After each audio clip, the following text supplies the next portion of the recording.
Worst persons in the world, not including Rush Limbaugh. But bronze to Commissioner Ray Kelly and the New York Police Department, announcing plans to heighten security around the rebuilt World Trade Center when it opens, presumably in 2010. There would be only 5 entrances to the entire area. Drivers and pedestrians would have to pass through armed checkpoints. Buses and trucks would have to go to an underground bomb screening area. And every vehicle entering Manhattan and its license plate would be photographed. But it's not an overreaction, and it won't hamper the area returning to, quote, normal. Commissioner, Mayor Bloomberg, I know you guys intend the best here, but I'm sorry. If you go through with this draconian plan, that will mean that the tip of the island of Manhattan, anyway, there the terrorists will have won.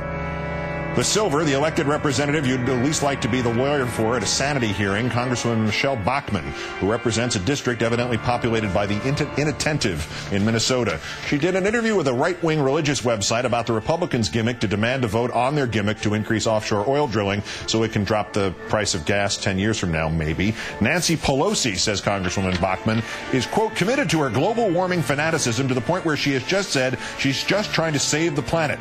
We all know that someone did that over 2,000 years ago. They saved the planet. We didn't need Nancy Pelosi to do that. I don't know who you mean, Congresswoman. I mean, I would guess that you're talking about Jesus. But since you act like you think you're Jesus, I'm just assuming you're referring to somebody else.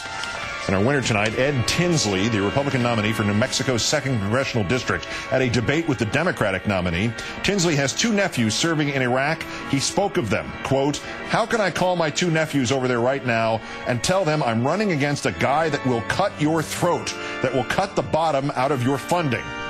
I don't know, Mr. Tinsley. Maybe the same way you can talk about how you could conjure up the image of your own kin getting their throats cut just to score points in a political campaign.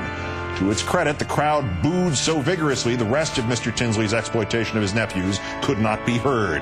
Ed Tinsley, Republican congressional nominee in the 2nd District of New Mexico, today's worst person in the world.